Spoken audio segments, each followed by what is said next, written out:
Hello there, good morning and welcome to Voice of the People Television. Now, this is the Star Morning program and we call it $21.5 billion in loans and 758 billion naira bonds to finance projects, settle pension arrears. Away from that, PDP slams Tinubu's government for misrule, corruption and security failures at 99th NEC meeting. And then we'll be visiting Biafra conversation as IPOB slams Simon Ekpa'S trial date as provocative, coinciding with Biafra Remembrance Day. I am Moses Humphrey. And those are the topic of conversation, the major one that will be explained this morning. Now we have other trend and stories that will also be bringing the touchlight on. I am Fina.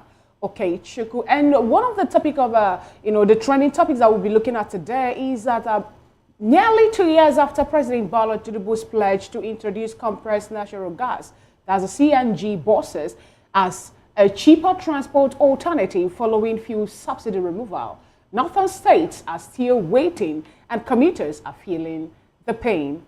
Despite the initial promise, report shows that only 30 buses, 10 each, were distributed across the northeast, north central, and northwest, with none currently in active use. In Niger State, for example, 250 CNG buses have been acquired, but there is no available gas infrastructure to power them. In Kogi, 10 buses meant for the north central zone are lying idle, while in the northeast, the fuel delivered are yet to be deployed due to the fact that they don't have a CNG power stations.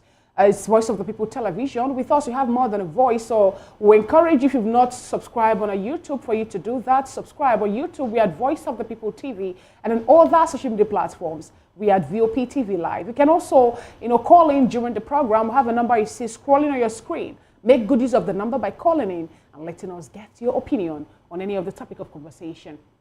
Interestingly, Nigerian government under the President Bola Tinubu were getting ready to celebrate his 2 years in office, as the case may be. And according to the AP, we've been told that a whole lot of things, infrastructure development, economic stability, and a whole lot also is what have been achieved or the heights of attained here in this present administration. But we're getting a report from the north saying that even the promise that was made on the day they said fuel subsidy is gone, no more fuel subsidy. We looked at how Nigerians, challenges, especially that of transportation, will be mitigated or reduced to the barest minimum with the introduction of CNG buses, which in some other climes, they've already phased that out for electric vehicles, wanted to embrace that. But it's quite unfortunate to know that some persons are saying that they don't even have any of these buses, in their state to start with. And where we have them in some states that we have them, they don't have CNG, power station. There's no compressed natural gas station in those places. For example, we learned that 250 buses were purchased in Niger State, but they are there lying idle because they don't have anywhere to get the compressed. Nigerians are criticizing the present administration that they are dumb or deaf. Benue was a recent one that happened where even 2-year-old child was also slaughtered or killed. We learned about a possible resurface of bombers, persons who indulge in suicide bombing. It happens somewhere. Thing and trying to move away from it, while Nigeria is trying to embrace it. The other time there were, failures, explosions, because they were not properly fitted and all of that. So I think what the federal government needs to do is there is still time, today, is that 2 years in office. So they need to go back and do a rethink of all this process about removing fuel subsidy. They need to walk through it again because clearly it is not working and Nigerians are not enjoying it. Fuel is still selling at 125 naira and all that. No, it has come down. 125 naira? No, 900 and... in some places, 905. Okay. That's about the highest. 905. Okay. Yes, 905. But it's still in the neighborhood of 900. Yes, it's still in the within the west here, in Lagos, in the east. No, in the east it's about 905. About 900 and something. In Lagos, it falls around 800 and I think 75 to 80. And all of that. So all the filling stations that have a down. relationship with Dangote Refinery. Especially those ones that have a relation. So you see that the thing is not partnership. there's this kind of fluctuation. It goes up and comes down. Well, it's been said that market forces will determine, and the price of fuel will continue to fluctuate. So we'll just have to find a way to, adjust ourselves until there is a balance. And there will not be a balance until the refineries start to work. Because of the market forces. And imports and all of that. We are still importing fuel despite having Dangote refinery and refineries that are working on. Oh, those refineries are no longer working. We know. Those refineries are no longer working. The Port Harcourt refinery has been shut down. Officially for shut down. For just 30 days. Did they say? No, they said 30 days. Did they give a duration? Yes. Okay. Yes, 30 days. So it's been shut down. Well, like I think I've said this before, and I'll reiterate. The issue about CNG, some countries that started it are moving away from it. So I don't think it's something we should be moving towards. But unfortunately, that's what we are doing. I think government should be thinking in the line of electric vehicles. That's what the world is going towards. But talking about electric vehicles, it's not all bad for Nigeria, because I just learned there is a company who is making some vehicles, in Nigeria. They may not be electric vehicles, but I think Vanquisher, yes, they're making military-grade vehicles for all-terrain. That's a good move. And I think government should leverage on that and build more vehicles.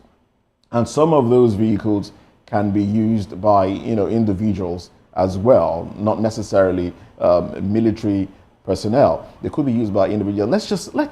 I think if government wants to develop, and I hear that some other countries are coming to Nigeria.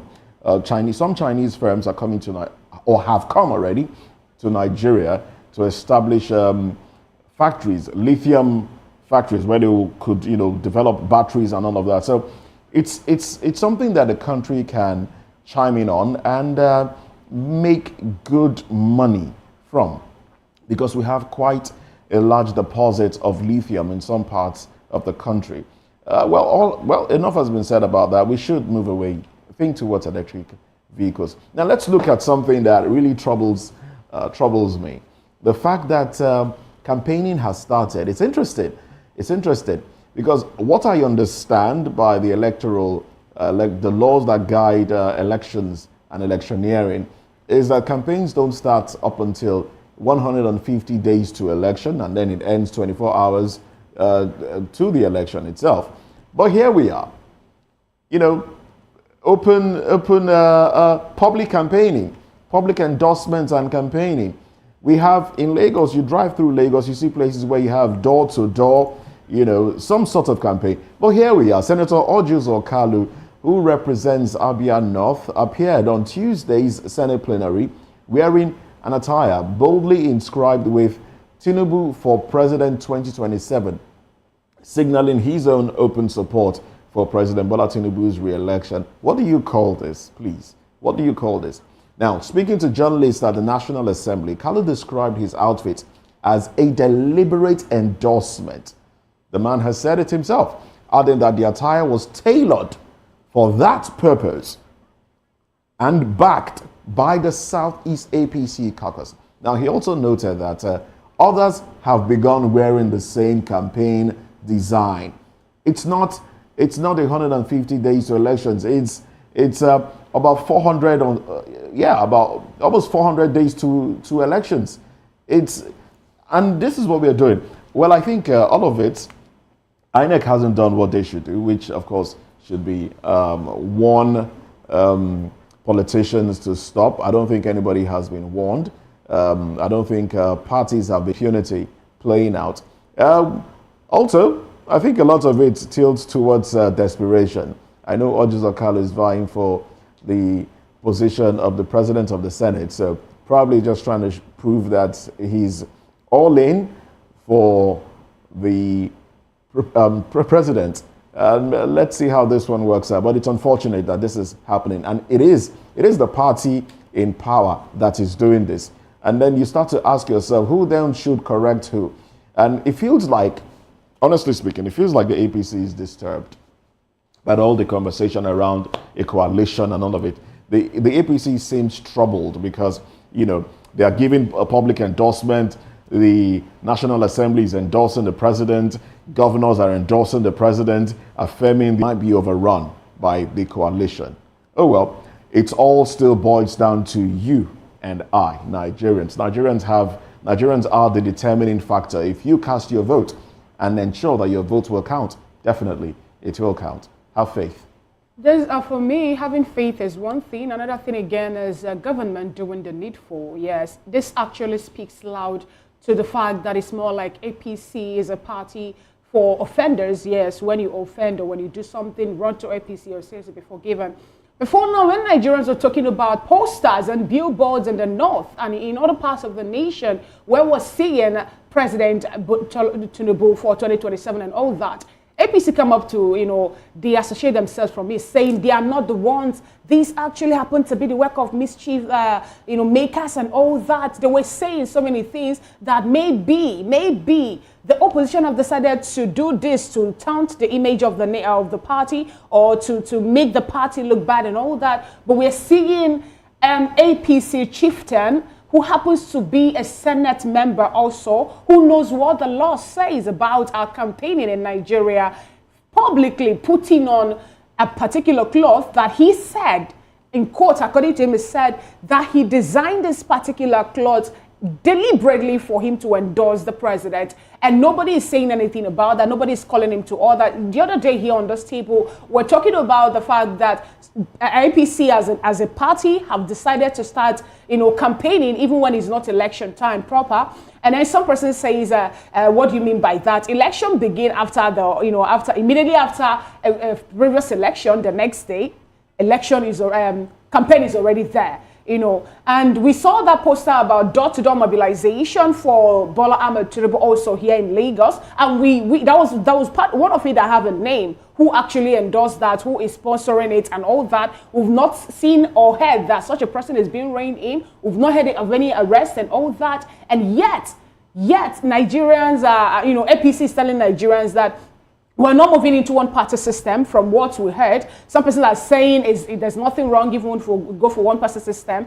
Nigerians should wake up and understand that the power lies with the people. All this, because I can't see the reason why in a nation whereby you set some certain rules, and it's more like the rules are meant for persons below your party or the persons who are in opposition. The rules are not meant for everyone. We're doing, cherry picking. One want to penalize persons, or one want to, make people understand that what they did is wrong. We have a selected few who are being accused of mismanaging the public fund, and when they move over to another party, as the case may be at this point in time, nobody remembers about their offenses. We need to do something about it as a nation. Okay, need to do something about it as a nation. Fina and Moses, you people are worried. You are clearly worried because of what's going on. But I should be more worried because the senator in question is representing me. I'm from Abia North. I come from Abia North.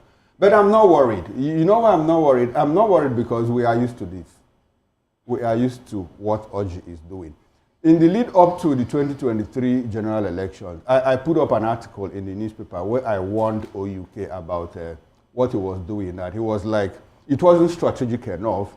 He was like a backman who had clearly left his goalpost and was trying to score a goal in the opponent's net. And by the time he got there, he realized that there was a rebound. And by the time he moved back to protect his own post, the goal was already in the net. That was exactly what happened. At that point, his people called me and said, why do I have to hear that? Why should I say? I said, this is exactly what is going to happen. And I was vindicated when he lost the position of Senate presidency. So I'm clearly not bothered. If he didn't learn his lesson that time, probably he will learn again. Now, that said, I spoke to a senior official of the Independent National Electoral Commission, and I asked him, why is it that you people are not able to rein in people that are campaigning ahead of time, in clear violation of the electoral rules? He said, look, do you have evidence that these people are campaigning? Yes, and I showed him all these endorsements. He said, no. These endorsements are clearly not campaign, because until you use the word vote, that is when it becomes clearly a campaign. So I think Nigerians are very smart people. So in all of this, I'm not sure you have seen any place where they wrote vote for Bola Ahmed Tinubu or vote for this person. So they are just exploiting and exploring the opportunities inherent in those loopholes, to push in all of this. So, but for OUK 2020, he's entitled to his opinion. If he wants to support Tinubu 2027, That's his business. I'm sure he's not speaking for the good people of Abia North. And nobody ever speaks for them. The good people of Abia North, Abia State, the Southeast, when it is time to cast their vote, they might as well vote for Tinubu. I mean, it's their prerogative. They have the civil right to do that. But nobody will say, come, this is the person that you vote for. I trust my people for that. Nobody will ever do that for us. Well, let's move away from that. The federal government has directed a nationwide crackdown on so-called miracle centers. That's exam centers, notorious for aiding mass cheating during secondary school exams. According to a statement released by JAMB, and Education Minister Tunji Alausa has instructed all exam bodies to identify and punish such centers. Under the new policy, centers found guilty of malpractice will face multi-year recognition. Additionally, WAEC, NECO, and NAPTEP are expected to enforce similar penalties concurrently. I think we talked a bit about this the other day because of the ongoing imbroglio within the JAMB and the exam results and all of that. These miracle centers exist. I see a couple of parents, who even aid their children. By the time the children are done with the SS2, they move out of school and they enroll them in all these miracle centers for 1 year, so that they will prepare them for exams. And you begin to ask, so what happened to the 5 years that the person spent in a regular secondary school? It just tells you that the parents are talk about education, talk about whatever. They decline. They talk about education, talk about whatever. They decline in value system. They decline in infrastructure and everything. We should take responsibility because I think we failed the generation that came after us. I talked to a lady yesterday about this. Guess what the woman told me? She said, don't I know that times are hard? So how do I expect her to pay 3 times school fees of her child and also pay, the WAEC fee and very, very high to get at this point in time, and then the child will get to school and not clear the papers once? That she has other children she needs to take care of. So if she's to see a place where miracle happens at the point in time, as the case may be, why waste our time? When we know that some of the leaders that we have in our society today they don't even have certificate to show. So she would rather take her children or her child, to a place where she will sit and write for the exam once and make her papers and save her the cost of paying another triple school fees of the 3 terms and every other thing. So, but anyway, if they are cracking down on this, it's a good one. While I was in secondary school, then we have a mantra that exam malpractice is both sinful and evil. You must see it in a mock hole then, writing examination and all that. But now, I don't really know what is happening. But if they can crack it down, I believe it will be a good one for Nigerians. Well, a lot has been said in this regard already. It's what the importance we attach to certification. That's what brings up all of this. Well, we'll have more. We'll talk more on this much later. I'll reserve my thoughts on this because we're absolutely out of time. I think we can take a few papers, maybe one. We'll take one paper, and then we'll wrap up this segment of the show. All right. And before us, we have the Nigerian Tribune and the Daily Trust and a whole lot more of other national dailies. And I would like to start off from the Nigerian Tribune today. The window headlines are: FG directs 3-year ban on students caught in exam malpractices. JAMB, WAEC, NECO to ban centers involved in exam fraud. INEC still recognizes Anyanwu as PDP National Secretary. Report. Committee urges PDP to follow due process on Southeast replacement demand. The banner headline: Tinubu writes now $21.5 billion external loan, 758 billion naira pension bond. Ex-PDP chairman's son, accomplice, jailed 14 years for 2.2 billion naira subsidy scam. One dies, many trapped in the Korodu building collapse. Muslim to observe Eid el-Kabir Friday, June the 6th. Another bold headline on the cover page of the Nigerian Tribune: APC plotting one-party rule out of fear of 2027 defeat. PDP NEC. We will never succumb to intimidation, exclusions, governors. NEC to discuss National Secretary position, June 30. I won't attend PDP meeting until Wike autumn. Others are expelled. That's coming from Lamido. 1.2 million Nigerians displaced by floods in 2024, report according to NEMA. And the bottom strip headline reads: Troop falls ISWAP attack in Mate, kills cause, recover explosives. Those are the stories you'll find on the cover page of the Nigerian Tribune newspaper. Okay, and that's how far we can go on newspaper headlines this morning. Join Moses and I at 10 o'clock for more expanded review of newspaper headlines. We'll go for a short break, and when we return, Tinubu requests over $21.5 billion in loans and 758 billion naira bond to finance projects, settle pension arrears. Join us again.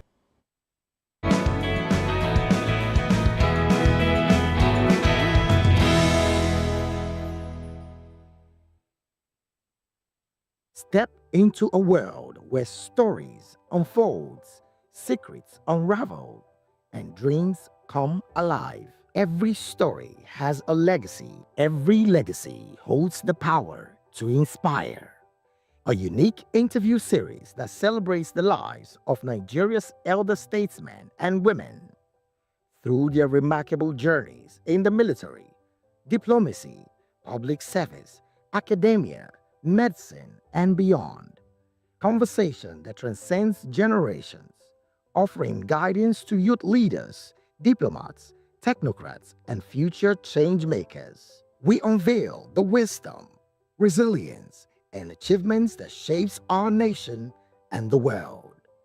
Join us every Sunday on Voice of the People Television. Reminiscence, legacies that leads the way, stories that lives on.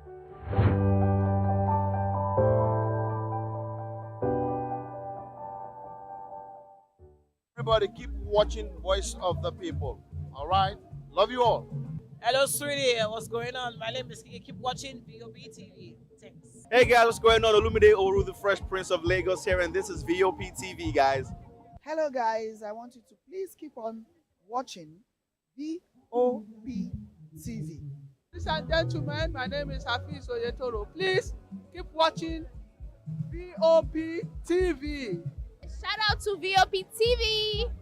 Very big shout out to the fans and lovers of VOP TV. My name is Tayo Fanyuro. I'm an actor that you are going to live to love. Keep watching. Cheers. Hi everyone, so shout out to VOP TV. The red carpets, awards, the razzmatazz, music, fashion, interviews, and more. Spotlight on Voice of the People Television. Let's feed you with all the juicy stories in the global entertainment space, bringing you the glitz and glamour as it is hot. Stay tuned to Spotlight, 1 p.m. Monday to Friday. Spotlight on VOP TV. Entertainment like never before.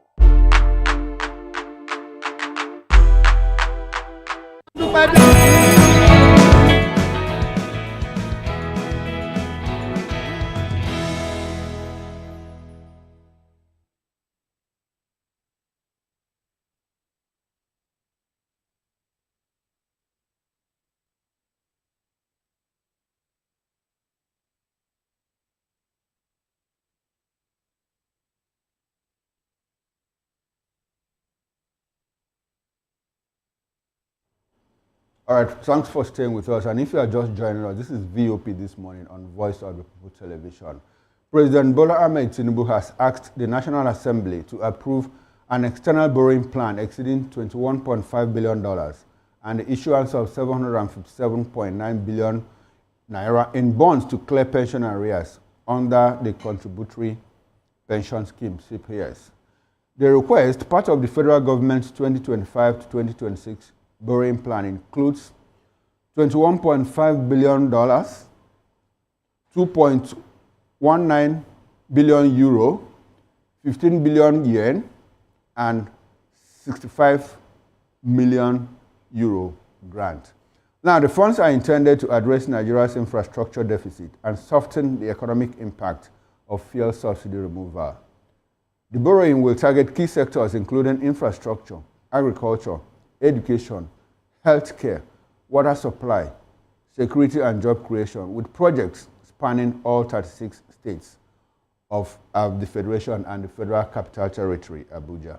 Well, joining us to make sense of this is we have in the studio with us Barrister Darlington Agomo. Barrister Darlington is a lawyer and public affairs analyst. He is VOP in-house analyst, by the way. Good morning, Barrister Darlington, and thanks for joining us. Good morning, Mr. Koro, Fina, and the most. How are you? Good morning to you, Barrister. And from our Benin outstation, we are joined by Comrade Ibrahim Momo. Ibrahim Momo is a lecturer of political science at the Ambrose Ali University, Ekpa'S in Delta State. He is a public affairs analyst and also social affairs commentator. Good morning to you, Comrade Ibrahim Momo. Thanks for having me. Okay. Thanks for coming, sir. We appreciate your presence on VOP this morning. And from Oka, we are joined by Mr. Dr. Jude Emecheta. Dr. Jude Emecheta is a former managing director, Anambra State Signage and Advertising Agency. He's a policy analyst and social affairs commentator. Good morning, Dr. Emecheta. Hello, Dr. Emecheta, are you here? Can you hear me, sir? Okay, he is going to join us in the course of the show. Now, let me start with you, Barrister Darlington.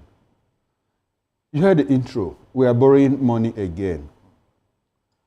In foreign components, in dollar, in euro, in yuan, and all of that. For what? For infrastructure development, for water resources, for job creation, and to clear the arrears of the contributory pension scheme.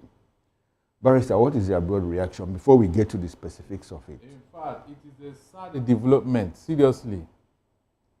Mr. Okoro, if we have a country where people are discerning, where people are futuristic, where people are watching what is going on in the politics, we're supposed to protest over this. Because Tinubu told us that with the removal of fuel subsidy, this thing I'm hearing now will be non-existent. So where is the money for the subsidy? You mean we are not supposed to ask questions? You can say that we have been lied to. Tinubu have lied to Nigerians. Look at what he said, that the money is to cushion the effect of subsidy removal after 2 years plus. So this same money that states are sharing, they are now going to what? Replenish it. You can see deceit of the highest order. This man was just trying to cover our eyes with lies. $24 billion. Can you imagine? Sorry, 21.5. 21 point something billion dollars. Now let me ask you. You mean since the Tinubu came into office 2 years ago, we have not been making any money. Nigeria have not earned anything at all. So all this money that they are taking from us, all this one, from taxes, where is the money? Mr. Okoro, you and I know very well that the pension scheme has garnered over 20-something trillion naira. The pension, even at a point, government wanted to borrow money from that particular scheme. I think they actually did. But Barrister, what is curious here is that this pension scheme we are talking about is contributory. Exactly. People contributed money. So why are you going to borrow money? That means they are taking that money away. Mr. Okoro, they are eating that money. To offset the arrears. The money have gone. The money have gone. You can imagine. Mr. Okoro, that money is gone. You can see what you are talking about. When they told us here that he has cleared all the money we are owing. No, but I said it here. I said it on this platform that it's a lie. He's preparing to go and borrow more money. By the time he cleared that, we now say, yes, you are eligible for more borrowing. That's what happened. Mr. Okoro, is that not what I said? I said it here on this platform.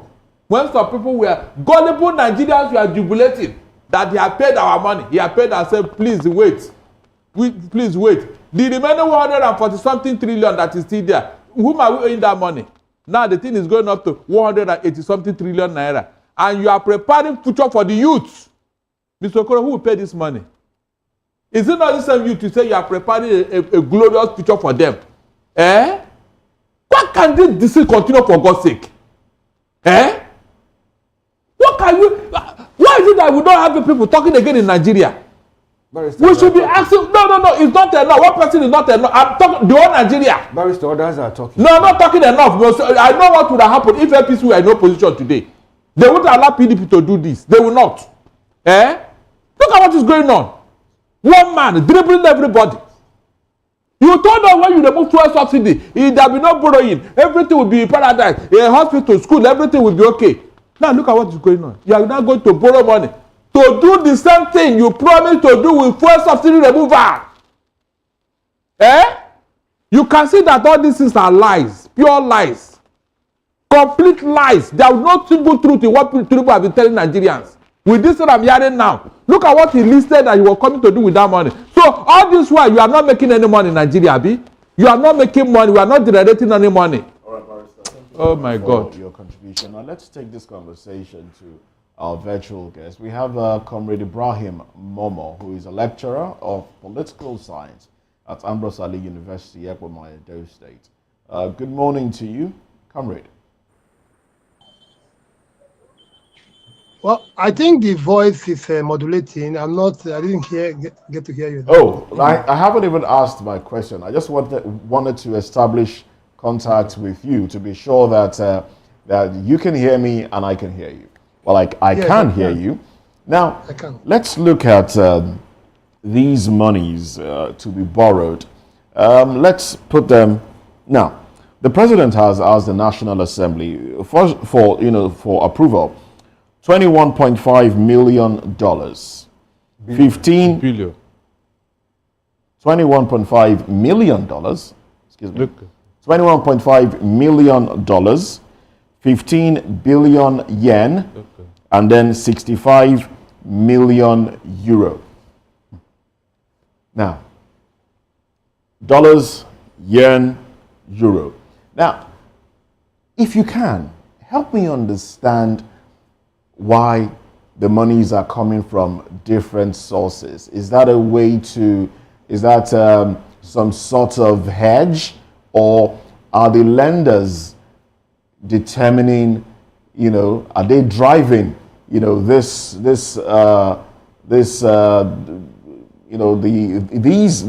monies that we want to borrow? Is it the lenders that are determining something here, or is this some sort of way for the government to balance things up?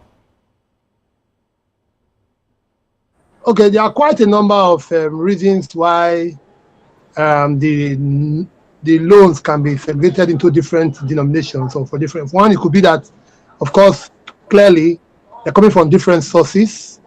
The yen will be Japan, and among others. So that's the first thing that comes to mind. Secondly, is that it's also a measure of confidence on the local economy, that you have so many sources willing to lend money to Nigeria. That's a measure of confidence on our local economy. And then added to that is the fact that it could be what is available. If one source, for example, does not provide all the required borrowing or amount needed, approaching different sources or getting the same thing from different sources to sum up to what exactly you need could be. And then finally, the point you talked about, why it's very interesting perspective, but again, it could also be that it's hedging, because so that in case this one's, it happens that there can be turbulence in the interest rates in one or more sources of income of borrowing. So hedging in this context could also mean that could also suggest that we do not want to put all our eggs in one basket. Just imagine, for example, if the interest rate is raised, maybe within the European Union, and then of course some of the loans are from Japan. It could also help to say that, okay, we don't suffer double jeopardy, to avoid that scenario of double jeopardy. It could be one of the reasons why, yes, but for me, generally, just a little bit differ from my colleague in the studio, fellow analyst, that borrowing is not entirely as evil or negative. This borrowing may not be entirely as evil or negative as it's being painted. You could still have all the monies and still borrow. Businessmen will tell you that that's a normal thing to do. And of course, there are some capital projects, long-term, high-costing projects that may require, even though you have the funds, to still borrow. Comrade Ibrahim, I want you to understand, or rather, at this point in time, when you say that some persons are borrowing USA, yes, we know that United States of America happens to be the country with the highest debt ratio at this point in time. But in Nigeria, for once, our debt ratio standards, I think, $94.2 billion equivalent. But to bring it back to Nigeria, it should be $144.7 trillion naira at this point in time, and we're still moving over to borrow more. Yesterday, Dela Alake made Nigerians to understand that that particular Ministry of Mineral Resources were able to generate revenue or push that. He said that Nigerian government at this point in time was able to push the revenue generated from that ministry to 38 billion naira revenue surge, $800 million investment. Are these not, monies coming into Nigeria? Then why then are we going to go over to borrow $21.5 million, 21.19 billion euro, and 15 billion yen at this point in time with economic hardship? Well, just like I said in my last sentence before your question came, is the fact that you could have all the money, and if we use a very perfect example, very good example of the United States of America, which is 26% of global GDP. Highest economy in the world, 26% of global GDP. 1/4 of the global GDP is the US economy. It's still the #1 borrower in the world. So I want us to understand. My perspective really is that borrowing is not even a crime, because there are capital, high-end, long-term capital projects, for example, that a country may want to embark on. Comrade. If it puts all its resources into those kind of projects, now, comrade, there will be nothing left. Okay. So obviously, what is expected is that if there are viable projects or viable ends, those funds are put in. I would like for us to look at some of the projects. All right. Yes, it's been established. Borrowing is not a crime. Countries borrow. In fact, even the wealthiest people that have all the monies, they still borrow. It's better to use other people's monies to do your business than use yours. Yes, we understand all of that. But let's look at the reasons for this particular borrowing. We're hearing skill development, infrastructural provisions, skill development, and this is supposed to cut across the 36 states and the FCT. Help me understand what skill the government might be trying to develop when, in actual fact, we've had things like N-Power and the rest, and we've seen how they panned out. Let me say that I'm of the opinion that the best borrowing to do is capital-intensive borrowing, loans that are put to capital ends. And the example that have been enumerated may not necessarily be capital, in my humble opinion, and which is why, on the premise of that, I could criticize. But headlines don't say the full story. One would say skill acquisition, for example, and then maybe that money is coming from Japan. It could be in the area of machinery, high-end machineries. That is the loan. It's not cash per se. It's the value of those machinery that are bringing into the equipment that are bringing into the country for skill acquisition. I'm just saying, without the necessary facts to back it up, that even when we are saying skill acquisition is multiple fold. It could be startup capital.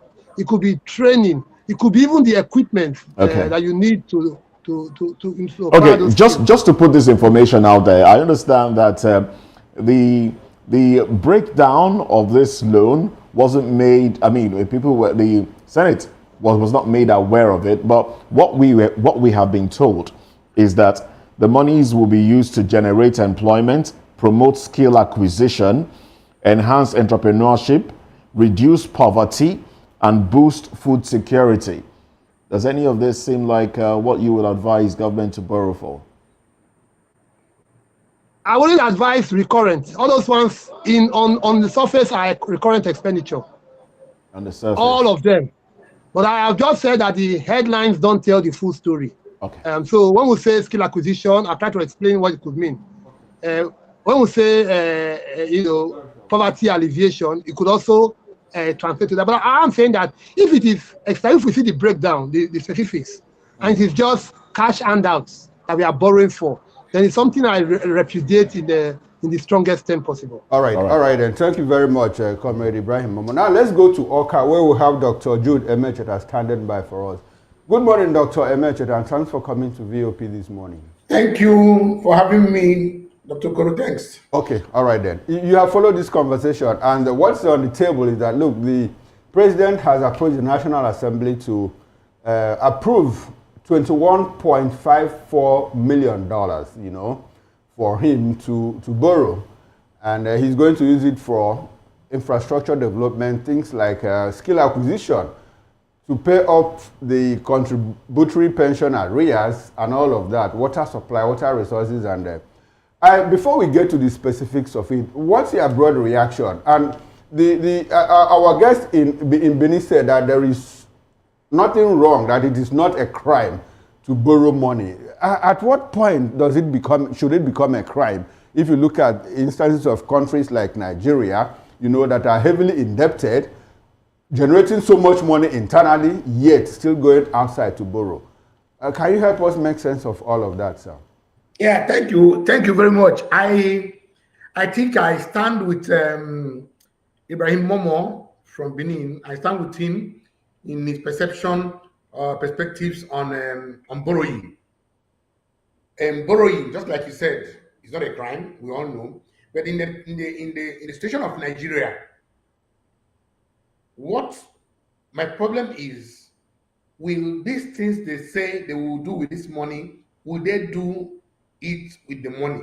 That's my only worries.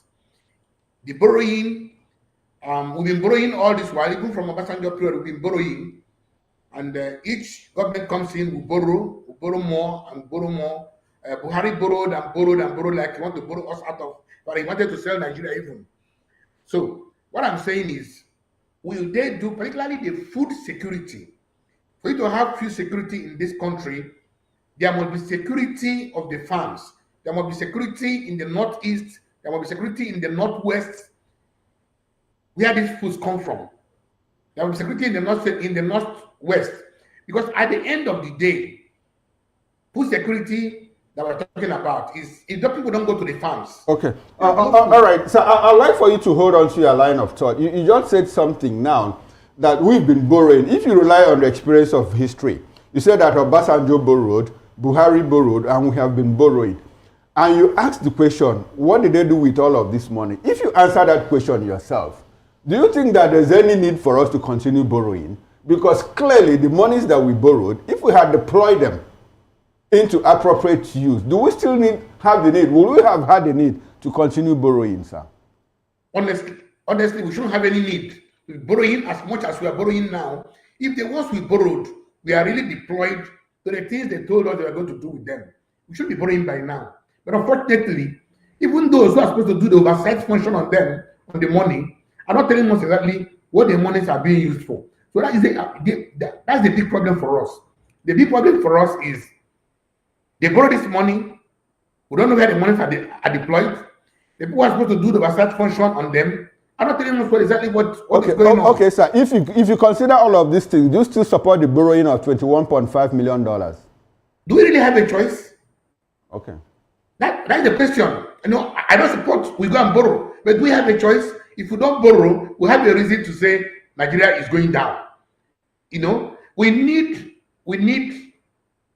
a president who is going to make sure if he borrows now, he tightens up and makes sure that this money that we are using, that we are trying to deploy to certain things, are deployed correctly. That is one. Two, not like Ibrahim Momo said, recurrent expenditure. If you borrow money and pay people salary and all that, you can't prepay it unless you have to deploy this money to capital projects. Skill acquisition, I love also. Let's get our boys, our youth, acquire skills in technology, IT, machinery. Tell them to Japan, let them go and learn how to mold machines. That's a big skill. Last week or thereabouts, we learned from the Minister of Digital, digital employment in Nigeria that women in Nigeria don't have mobile phones. You know, he made mention of that too, I think last weekend or 2 weekends ago. And I think 78% of them, according to his data, we don't even know how the data come to be, but they don't have mobile phones. And there's a project for them to, you know, to be empowered with mobile phones and data. And are we going to see those things also to be part of empowerment in Nigeria if we're borrowing money at this point in time? Given the fact that before the present administration coming, or even in 2023, Nigeria's debt was at 134 point something trillion naira, and now we are facing off 144. And if we're to end up borrowing this money, it will balloon our debt to 180 something trillion naira. See, I agree with you completely. Now, you just spoke about the women. I can tell you, me sitting down here right now, I don't charge my phones with my generator all through the night. How many people can afford that? Buy fuel, run the generators, then buy data. So these women you want to empower with phones, how would they use the phones? How would they use? I got to use solar to power the phones. So what I'm trying to say is that this empowerment story sometimes is money for the boys. They go buy phones from their friends, make the money, and walk away. Thank you so much. So the real thing is, can we make sure that some of these things are really in the interest of Nigerians? All right, thank you so much, Dr. Mincheta, for your submission. Let's bring it back to the studio. Barrister Darlington, from what we heard, this particular money we're talking about now will be used for job creation in Nigeria, you know, for the betterment of Nigerians. Yes, remember that Nigerians are talking about not having job and all that. We also have education, healthcare sector also to be improved through this recent borrowing, water supply, and agriculture and a whole. Isn't that a good one for a country like Nigeria, where we know that some persons are, you know, crying over hardship and all that? If we have not had this type of story before, I will say, okay, yes, this is a novel idea. But this has been the story whenever they want to steal money. Tell me that this is the first time we are hearing this type of noise. They want to infrastructure development. Is that not what Buhari was telling us until he left office? He borrowed the living daylight out of Nigeria, from China, everywhere. When he left office, the same party is now telling us that they made 30 treasury. There is nothing on ground, this and that. They are still borrowing money for the same purpose. That is why I want to disagree with my virtual colleagues. They are just telling us, I don't know where they stand. There's nothing wrong in borrowing money. But since you know that you are not good in borrowing money, why do you borrow? How many times have China borrowed money? Don't you agree that it's a helpless? You say? Don't you think it's a helpless? Yes. No, it is because you are not allowed them to be telling you this story. We should take a stand that we don't want to account for the one you borrowed. That is what Nigeria should be telling Tinubu. Account for the subsidy money. Account for the electricity tariff that you increase. Account for all those money. If you put it together, Mr. Okoro, Mr. Moses Arifina, we will not borrow kobo. But because we are not asking for this accountability, that is why they find it easy. Whenever they feel like they just stroll to one corner and borrow money. You mentioned Buhari. You mentioned Buhari. Buhari borrowed a lot for infrastructure, and he constructed railroads. Railroads, rail lines. How about the second Niger bridge? It was constructed under Buhari. Please, Mr. Okolo, I want to ask you a question. You mean the rail line that moved from Kano to Niger? That we don't know the economic value up to today? There was one also from Abuja to Kaduna. Where is it? The one that terrorists will not allow you to use that. But at least he did something. Hold on, he did what? Okay, what is the cost of that thing? Is that why you should go and borrow money? Lagos Ibadan. Please, hold on, please. With the resources you have, you need to go and borrow money. Are you not asking that question? How much did China borrow from anybody? No, Barrister, that is a separate question. It is not. Buhari borrowed money. What did he do with it? He didn't say anything. If he did, we will not be borrowing money now. That's what I'm telling you. Barrister, is it not about infrastructure expansion?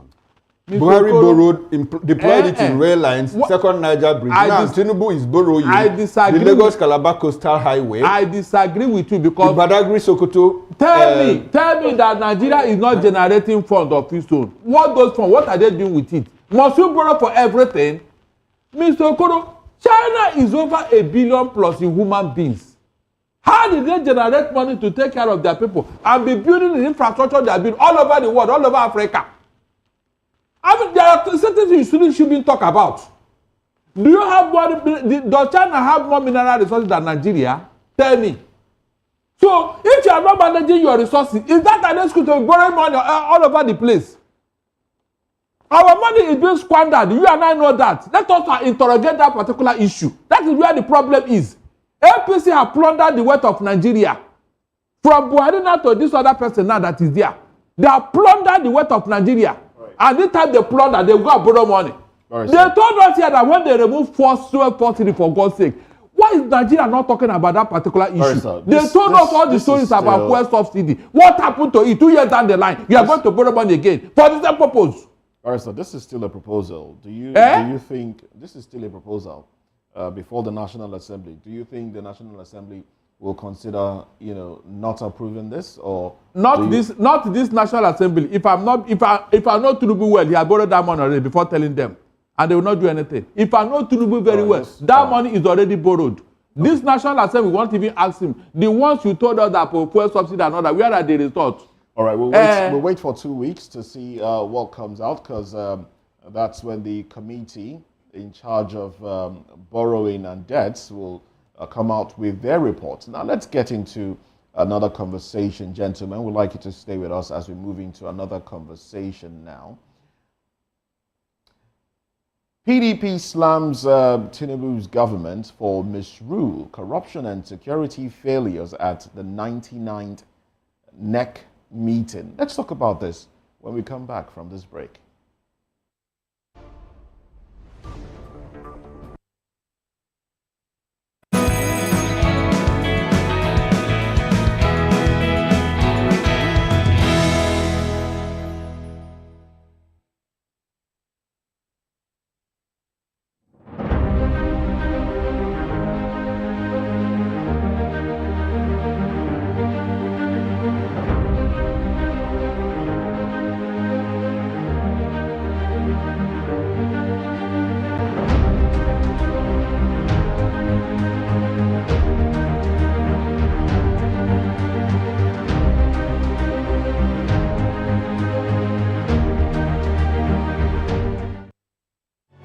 Encourage you to click on the like button and subscribe to our YouTube channel. We are Voice of the People TV. Also follow us on all our social media platforms. We are at VOP TV Live.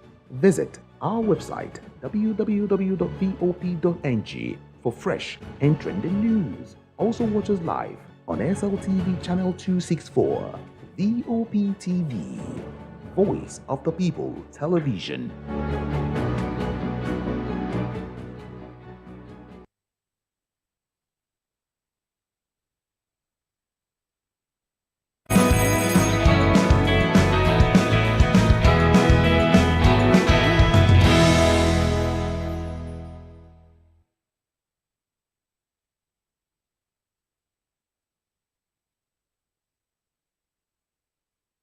Well, under its 99th National Executive Committee meeting held on May 27, 2025, the People's Democratic Party, PDP, strongly criticized the administration of President Bola Tinubu and the ruling All Progressives Congress, APC. Now, in a sharply worded communique, the PDP expressed deep concern over what it described as the deteriorating state of the nation under an exploitative, insensitive, and anti-people government. The NEC condemned the escalating insecurity, including increased incidents of banditry, kidnapping, and terrorism, blaming Tinubu's government for negligence and failure to protect Nigerians. The party also denounced severe economic hardship and rising poverty, attributing it to mismanaged and poorly implemented government policies. Oh well. Now, the PDP, of course, lending their voice. Well, we have with us Comrade Ibrahim Momo, a lecturer of political science, a public affairs commentator. And also we have Dr. Jude Emecheta, who joins this conversation from our Orca studio. Now, I would like to start off with Dr. Jude. Dr. Jude, good morning once again. Now, the PDP speaking up now. Let's not go too far. Let's X-ray events of the past few days where the PDP did say that, look, regardless of the fact that they haven't paid ground rent in Abuja and the PDP secretariat was shut down, they quoted us saying, look, if you want to arrest us, arrest us. And this is the APC intentionally trying to whittle down the powers or opposition, trying to clamp down on opposition. How do you react to the PDP's statement now, judging by recent happenings, and also the fact that the infighting within the PDP has continued, with Wike throwing shades at his former ally, Sheyi Makinde? How do you react? Well, I want to just simply say that if you are owing, you are owing. And it is illegal for you to owe. If you are owing government ground rent, you can pay them. So don't start to tell us that because you are in opposition, that's why they are trying to strangulate you. No, I don't believe that. If you are owing, go and pay what you're owing. That's the law. There's a law to that. So if it's against the law, they can go to court. But there's the law that says don't owe ground rent for more than so long. And they're owing for more than how many years? They should go and pay. Let them not even bring that into the fray at all. So that is for one. Two is that PDP, when I look at the composition of PDP, Atiku, Saraki, were the two people who started this new PDP, that they went to APC to go and start APC. Now they didn't get what they wanted in APC, and they are out, back to PDP again. So, the whole configuration is that you started your problem. Don't throw it at anybody, at all. APC knows them very well, because APC is like PDP. They are the same father and mother, so that they're all living in the same house. That's all. The same problem they're talking about. Can't Wike be sacked from PDP? Can't Autumn be sacked from PDP? If they have a process to remove these people from PDP, they should start a process and remove them. I'm not complaining, Okay. But I'm happy that PDP is waking up from their slumber to bring up their voice and talk about corruption, talk about every other thing, as opposition should be doing. That's what they should be doing all this while, instead of staying in hibernation. Okay. All right. Dr. Emecheta, let me stay with you. And I wouldn't like to sound tribal, but that is what it is at this moment, because the Southeast, where you come from, is once again in the eye of the storm regarding the position of the secretaryship of the People's Democratic Party, the PDP. Now, two Igbo sons, Sunday Udo Okoye and Sam Anyanwu, are in contestation as to who is the authentic national secretary of the PDP. 2 weeks ago, Mwabara said, why again the Southeast? Why is it that when it gets to the Southeast, you want to play politics with us? Now, what is your reaction to the fact that the Southeast caucus within the PDP in the National Assembly, at the political parties level, at the political leadership level of the Southeast, they are not able to resolve the crisis, of who is the secretary of the PDP? Is that what should be happening in the Southeast, considering the fact that the Southeast is also saying, look, we need an opportunity to produce the president of this country?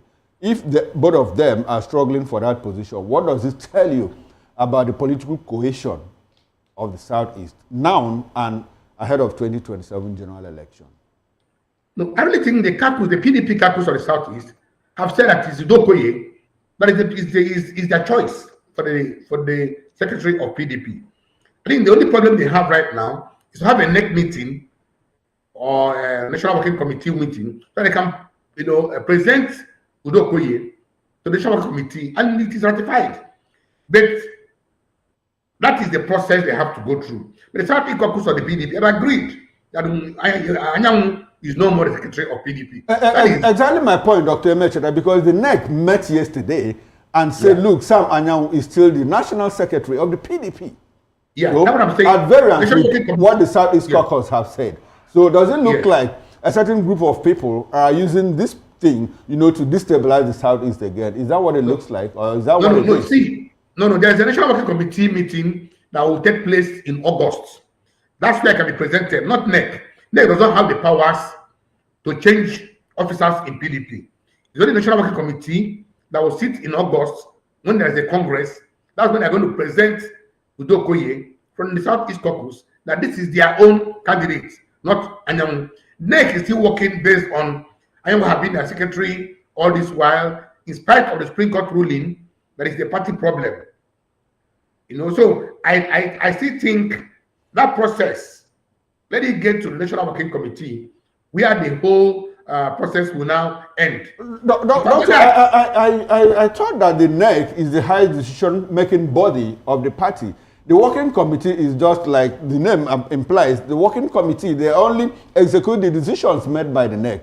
So if at this point NEC met yesterday and said, look, Sam Anyanwu is the authentic national secretary of the PDP. Do you think that the NWC has the power to change all of that? Yes, NWC, that's unless you have a Congress. If you don't have a Congress, it's difficult for you to change. Wike knows the law. He knows these rules. So he's playing out on it. He's playing out on it. And they know that if they remove Anyanwu now and put Udo Okoye, every name you submit to INEC,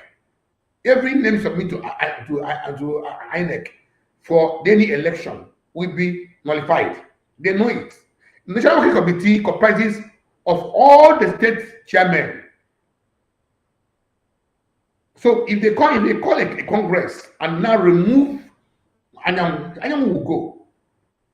Okay, because at this point in time, we learned that INEC still recognizes Anyanwu as a PDP national secretary. Yes. Even up until today. Now, but before I get to, I would like you to answer this question also before I take it to Comrade Ibrahim Momo.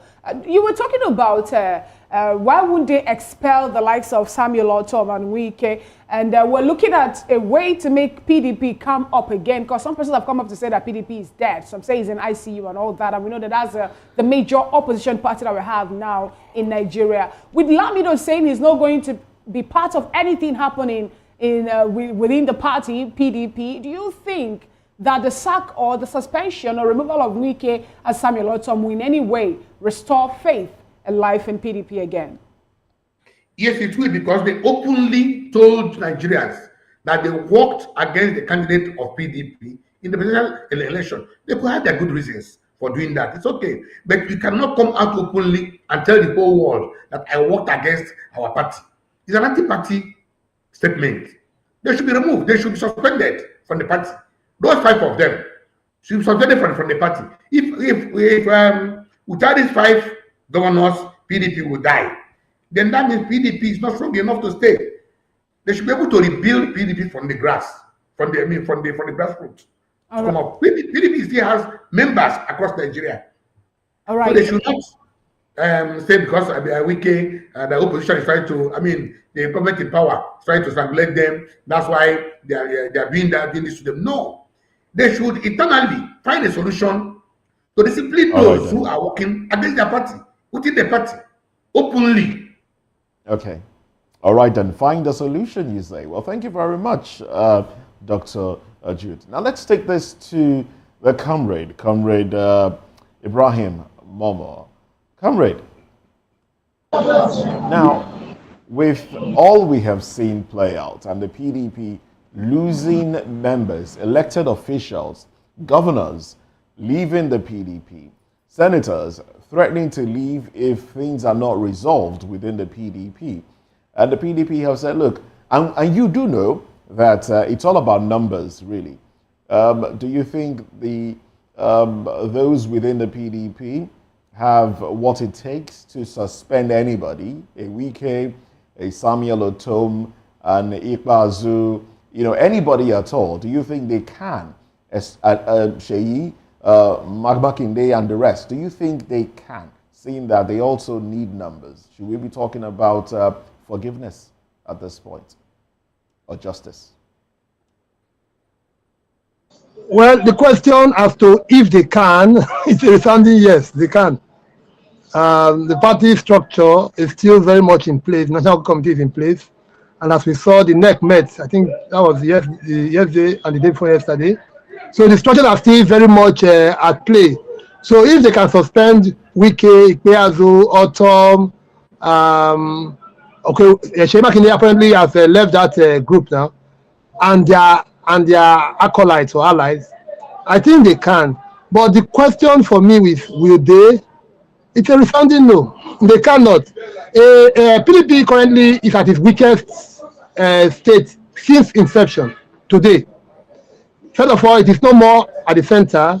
Secondly, it is losing members, senators, sitting governors, House of Rep members, and other former governors. It is losing members, but they are bleeding. Will the party now still go on to suspend other members or seek a rapprochement to seek to resolve the grievances or the challenges? I think that is what I believe the party will want to do. Without compromising its corporate existence, I think the party will seek to unite, seek to quell the misgivings, seek to resolve the crisis of confidence within its fold. And because what the PDP needs now is a strengthened, united, stronger platform than what it is today. PDP today is bleeding, with all due respect. Imagine you are seeing governors, sitting governors. That is how PDP lost election in 2015. When sitting governors from, I think that was Kwara, Adamawa, a couple of 5 governors, then former Vice President Atiku Abubakar, then Senator Bukola Saraki, and a host of others. But that's how they lost the outset of how they lost election 2014-2015. Now, when you say they can't, Comrade Ibrahim, when you say that PDP can't, expel or suspend Wike, look at Wike all this while, looking at also his activities within the party and even out of the party. Do you think that him being a member of PDP is making the party to blossom? Do you think his activities within PDP in anywhere is going to give the party a new sense of breath? Wike is not a reborn individual. Though. That was Wike as minister. This is same Wike as Minister of State for Education. If you remember when Rotimi Amici was governor, this was his politics. This was Wike post 2015. That time, he worked for PDP. That Wike was the candidate, the party member who actually did stand up for the PDP when even the sitting national chairman of the party decamped, among other powerful persons within the party. Wike has not changed though. Maybe people are just beginning to realize who the character of Wike's politics when he became minister of the FCT. No, he has not changed. If I did say Wike, the man is aggrieved. That's how I see it. He's aggrieved, and in that mindset, it's in a do or die mode. All right. What does the PDP have to gain? What would they gain in losing Wike? It's only when it has become apparent that there are irreconcilable differences. Then that's when the party. But if there is a chance to win Wike back, I think the party will definitely take that option. With all, that's how I see it anyway. That if they have a chance of getting him back into the mainstream, into their fold. Comrade Momo. Now, let me just. Now, a very quick one. Just in case, all right? Just in case the PDP... okay, sorry. Do you think that Makinde and Wike, some pundits have said, look, these people worked for the president in 2023, and what is there to say that they are not also working for the president now, seeing that both of them, even though they are throwing shades at each other, calling each other, calling names, at each other, could it be that they might be working for the president to destabilize, or for the APC rather, to destabilize the PDP? See, what I said earlier has to do with the way it is, and saying it the way it is. But in my personal opinion, I don't actually see Wike being loyal long-term to PDP anymore. So even when we look piggyback to 2019 general elections, I think it was the guest who spoke before me that mentioned the fact that it was anti-party activities, what they did, and it's a basis on which they could be suspended. That's why I made the first statement that Can they? Yes. Will they? No. Okay. So if without that, Wike has worked anti-party, has worked against the interests of the PDP. He's not the first to do it anyway. Bukola Saraki, who is now the chairman of the Reconciliation Committee, did that as a city senator of the PDP. All right then. Okay. Okay, all right. Thanks very much, Mr. Comrade Ibrahim Momo. Let's take it to Oka, where we still have Dr. Emecheta. Now, Dr. Emecheta, I would like for us to explore, interrogate what is going on with special reference to. I'd like to go back to the question my colleague asked, but in a different dimension. Now, Wike has said, I'm coming back. I'm in the PDP, not coming back. He's still in the PDP, and I'm working to ensure that PDP doesn't die. I want to resurrect PDP from coma, but I want to ensure that justice is also saved. My friends Sheyi Makinde and Peter Amba are the ones causing problem in the PDP. The same Wike says, look, PDP, don't repeat the mistake of 2023 where you chose a presidential candidate from the north. This time, it should come from the south. Before then, like a week before then, Wike also said, I am loyal to the sitting president, Bola Ahmed Tinubu, and I support his 2027 presidential ambition. Dr. Emecheta, what should we take between I'm supporting Tinubu and I want PDP to come out stronger in 2027?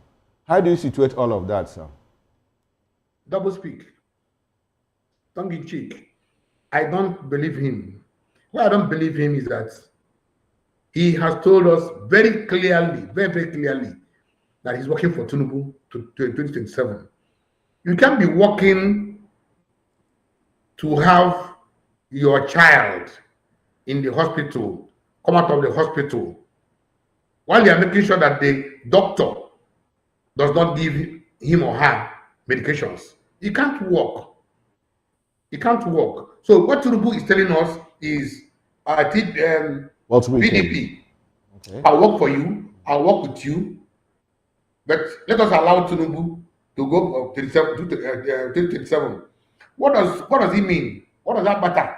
It matters so much because what if Doctor, let me ask you this question before you move on, sir. I would like for you to hold on to your line of thought. Do you think that Wike is interested in running for 2027? If he gets the presidential ticket, do you think he will run on the platform of PDP in particular? No. Wike will not run for the presidency. Okay. He's positioning himself for 2027. After 2027, he's positioning himself to be either a vice president, to either an APC candidate, or a PDP candidate. In 2027. After 2027, no, after 2027. After 2031, okay. 2031, I see him positioning himself to be as a presidential candidate, vice presidential candidate to either of the two parties. Because he is now talking about zoning. He's strongly fighting for zoning. So he can't be fighting for zoning now. 2031, you can't come back and say, no, there's no more zoning. You can now want to run. He can't run against Tinubu right now. If he tries it, that will be political suicide. Okay. Still at the backdrop of the PDP producing a southern presidential candidate, what happens to Tinubu if APC gives Tinubu their ticket in 2027, first offer of refusal? People are already endorsing him. People are campaigning for him ahead of 2027. Now, the PDP also, Wike is able to pull the PDP ticket to the south.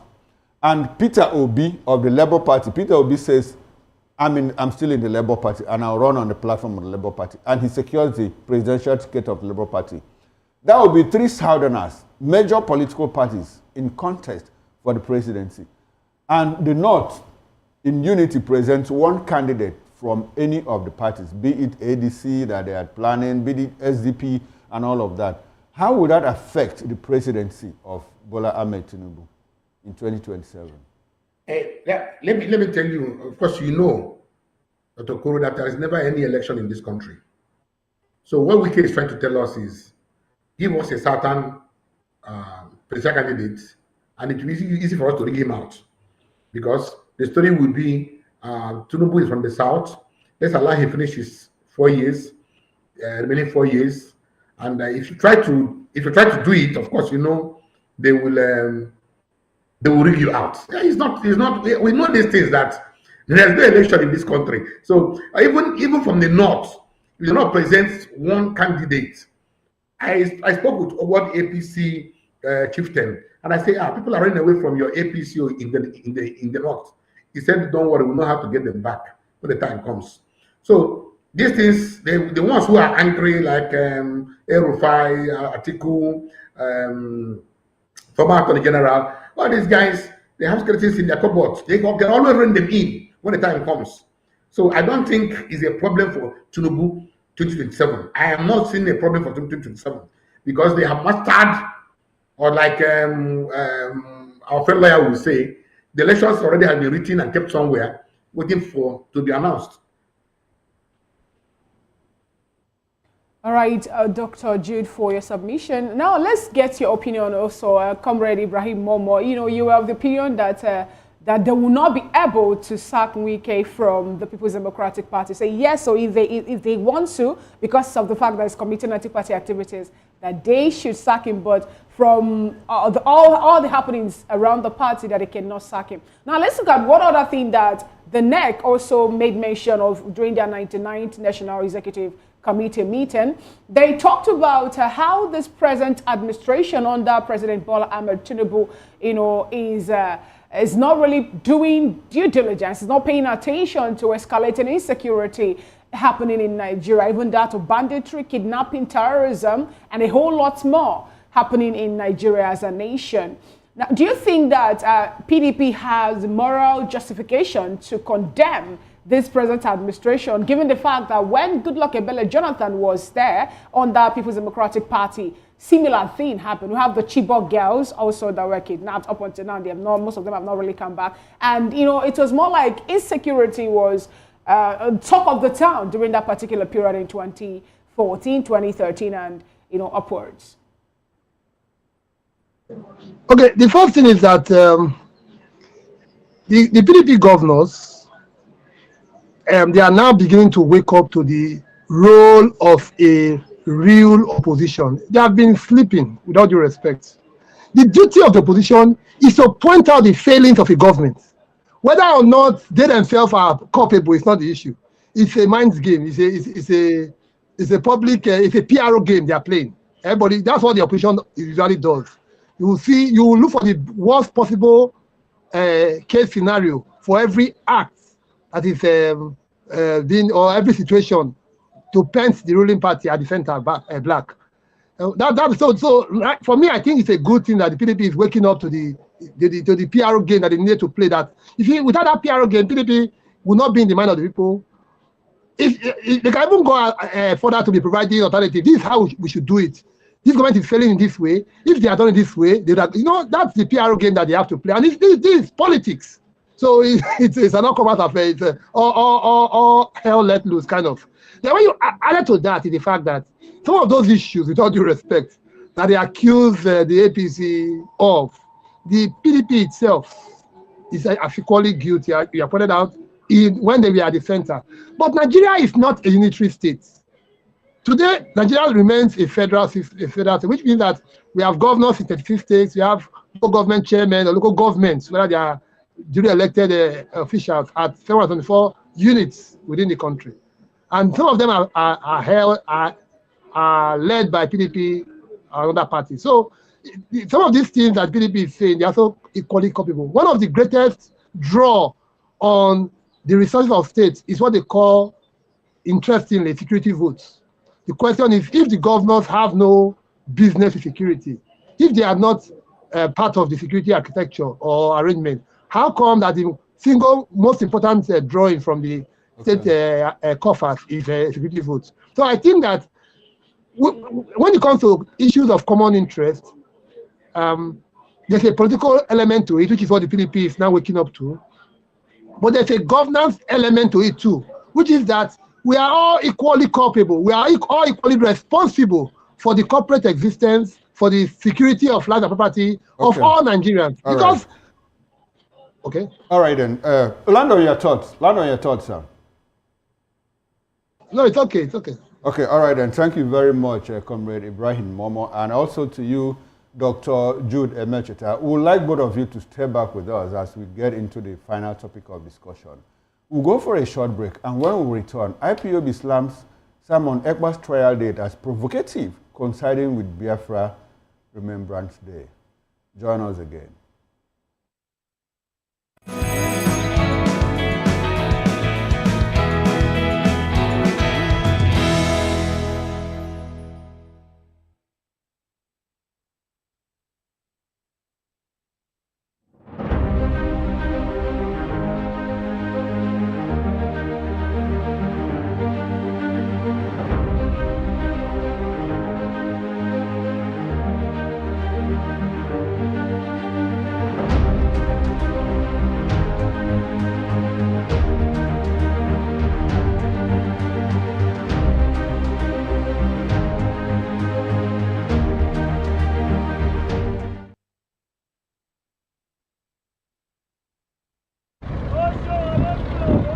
Oshodi is a vibrant, bustling district in Lagos, Nigeria, known for its energetic mix of commerce, culture, and resilience.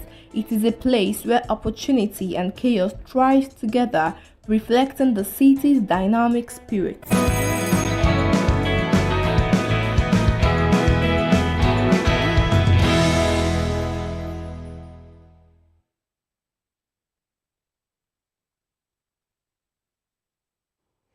Thank you so much. Still VOP this morning. The third topic of conversation, the indigenous people of Biafra, IPOB, has condemned the decision by Finnish authorities to schedule Simon Ekpa'S trial for May 30, 2025, a date the group observes in memory of Biafran war victims.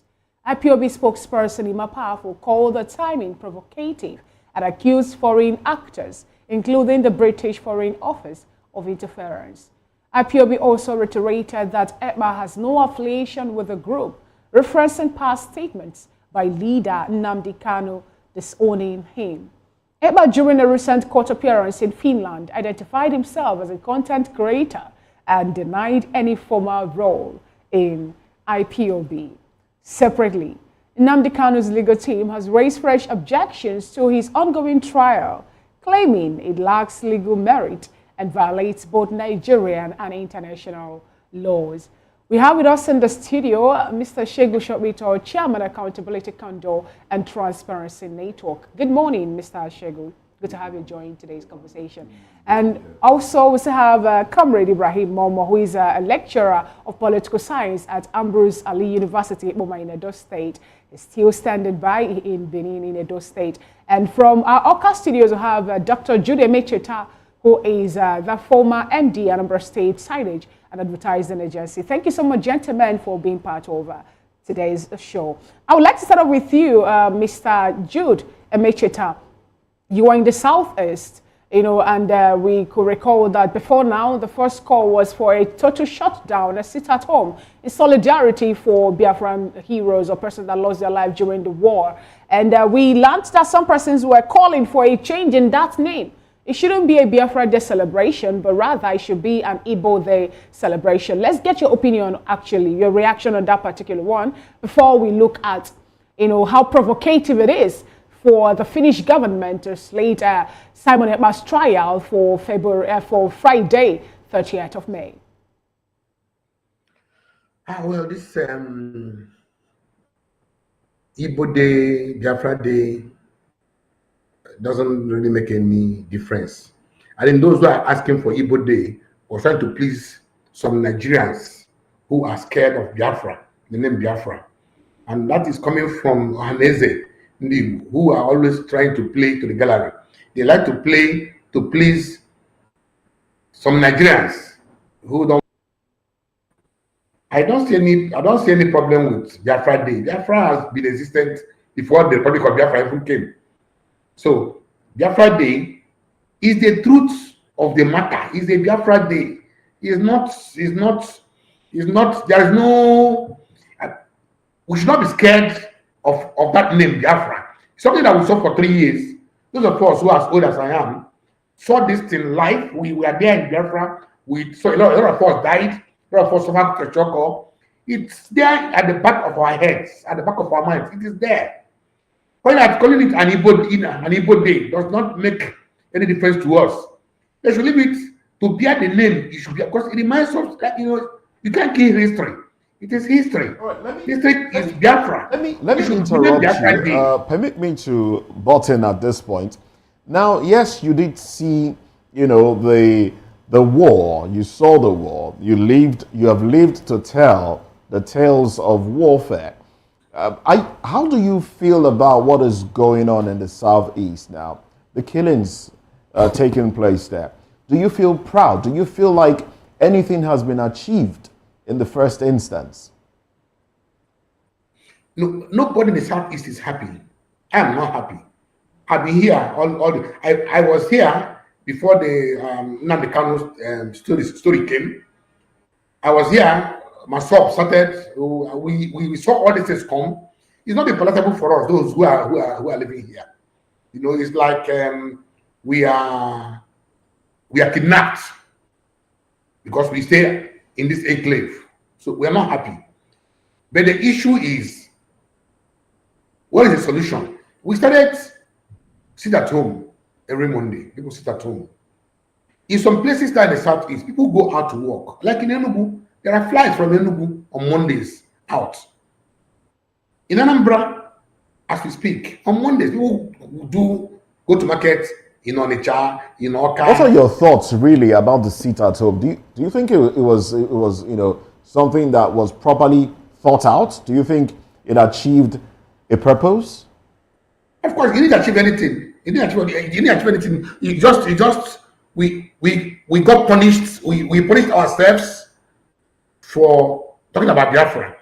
They thought making us sit at home, that was their idea. If we sit at home, government will now understand that we are angry. Probably the reason that we can. But they found out that it wasn't working. But our people have now bought into it themselves. Even on Mondays, people just sit at home without even asking, without even asked to even sit at home. If you go to the villages, on Mondays, they have meetings on Mondays, which is not correct. So we are still trying to see how we can begin to make people begin to feel free to go out on Mondays. It didn't achieve anything because Nnamdi Kanu is still behind bars, still being tried. So he didn't achieve anything. All right, one more question before we bring it to to another guest. Ima Powerful is speaking up against the slating of the dates, trial date for Simon Ekpa on 30th, which is tomorrow, if I'm not mistaken. Yes, Friday, right? Yeah, Friday. Yeah. For Friday, slating of that date. But we know that Biafra Day is not celebrated in Nigeria. It's only celebrated within the Southeast. So, and it's not even a world thing. So does it matter when Simon Ekpa is tried? Because he's saying that it's a deliberate act by some Western powers to undermine the Biafran struggle. What are your thoughts? Will be Simon Ekpa.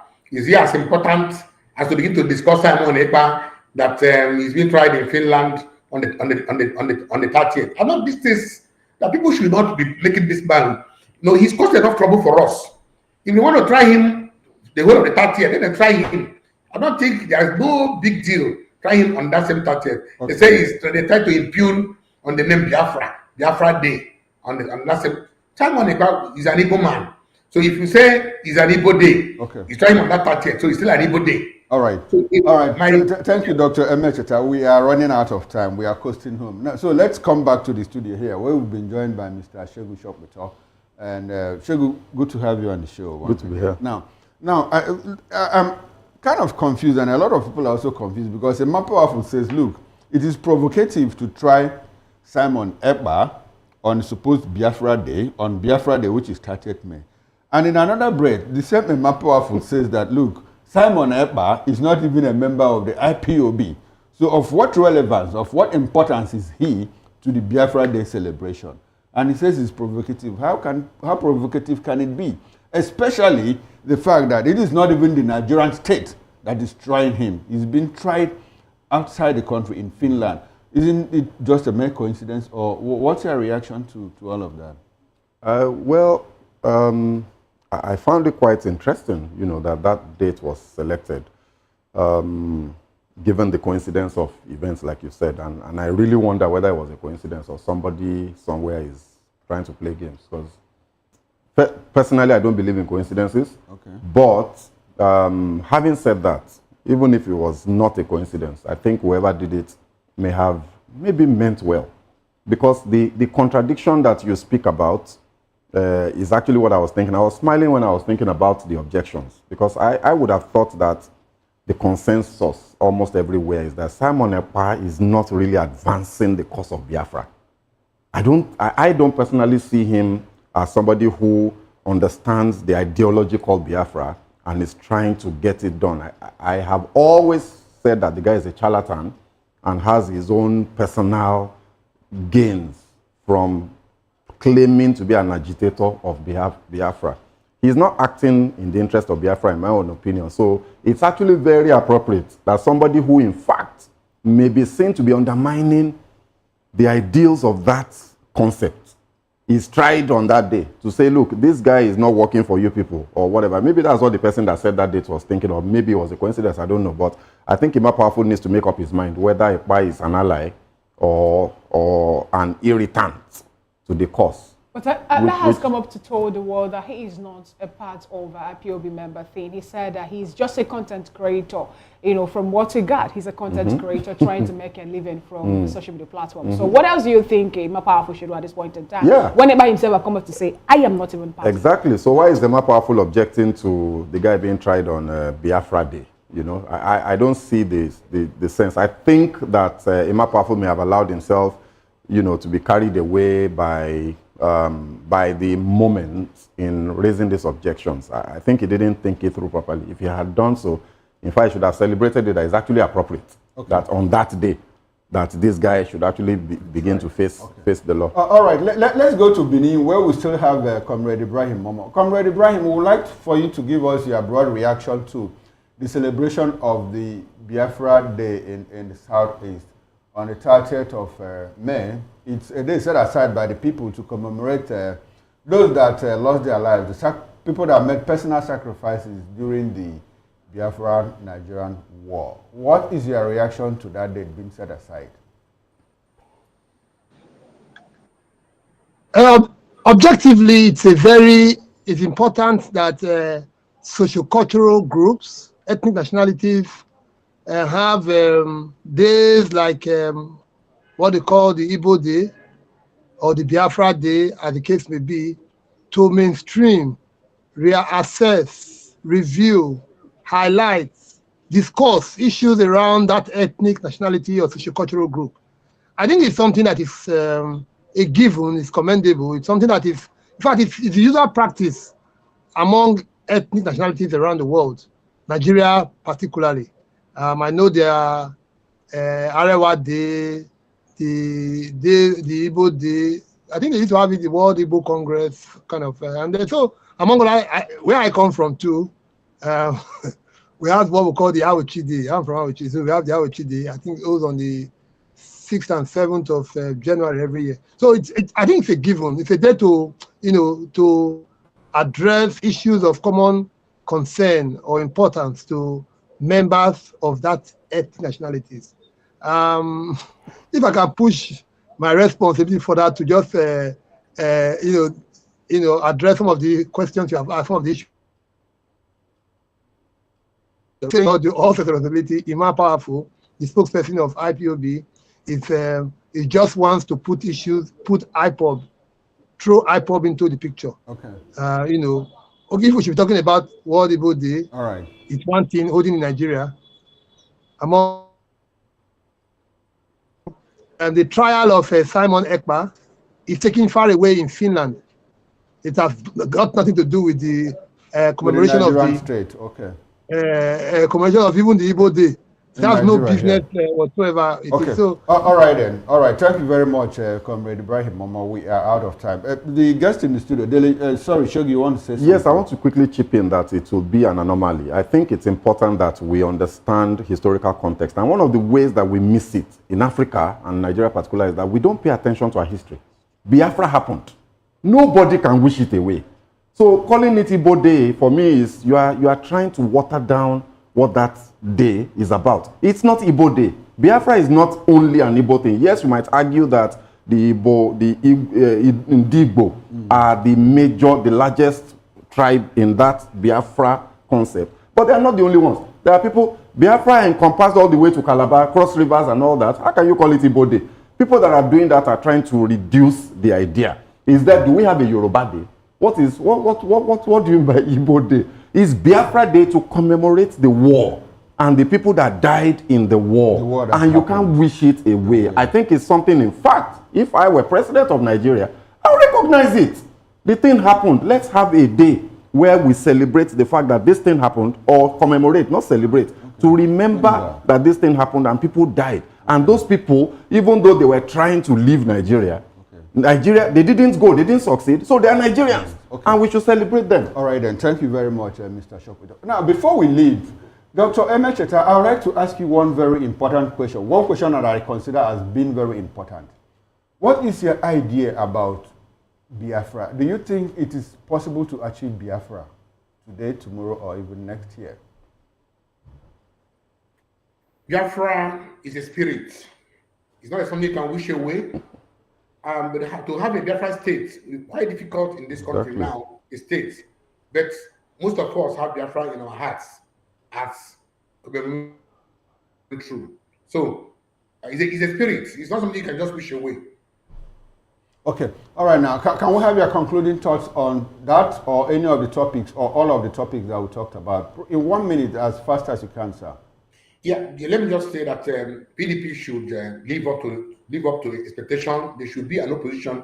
If we can, it wouldn't be right to have a one-party state in this country. It will not do us any good. We are multi-ethnic, multi-religious society. You can't lump all of us into one party. It won't be nice for us. So let's have an opposition. Let PDP wake up from their sleep, like they are doing now. Let them do what they should do. That is for that. For the debts that we are use this money to make more money, not use the money and squander them on useless projects. Okay. Let's use the money and make more money. All right. That is for me on that. And then on the issue of Simon Ekpa, please let's Finland, please try him. Like on the 30th, it doesn't concern us. Simon Ekpa is right. Yeah. All right, then. Thank you very much, Dr. Emecheta. Comrade Ibrahim Momo, in 30 seconds, please, can we have your concluding thoughts? Yes, my concluding thought is to agree with Dr. Emecheta that when it comes to debt, while we say, okay, government ought to borrow, government can't borrow, government productive use, not just recurrent expenditure. That's my concluding thought. All right, thank you very much, Comrade Ibrahim Momo. And back here in the studio, Mr. Shokwido, can we have your up? Yeah, so I'll just quickly chime in on the part of the conversation that I missed. You know, I think that the president needs to explain to us why we need to be borrowing so much. President Tinubu has doubled our debt profile since he came on in 2 years. We need to be alarmed. And he needs to explain to us why we're still borrowing so much when we're supposed to have saved so much from subsidy removal. It's a question that we need to place out there and let the government answer it. All right, thank you very much. Now, that's a wrap on the show. We had been speaking with Barrister Darlington Agommoah, who joined us in the first conversation. He's a lawyer and VOP in-house analyst. We also had Mr. Shegu Shokwido, Chairman, Accountability, Candor and Transparency Network, who joined us in our studio here. And from Benin, we had Comrade Ibrahim Momo, a lecturer of political science at Ambrose Ali University, Ekpa'S in Edo State. And from our Oka outstation, we had Dr. Jude Emecheta, former Managing Director, Anambra State Signage and Advertising Agency. Gentlemen, thanks for being part of the show. On behalf of the backroom staff and my colleagues here, Mr. Moses Humphrey and Fina Okechukwu, I am Chukwuma Okoro. Bye for now. Moses and I comes back at 10 o'clock for expanded review of newspaper headlines, and we'll be joined by Mr. Shegu Shokwido. Please join us again.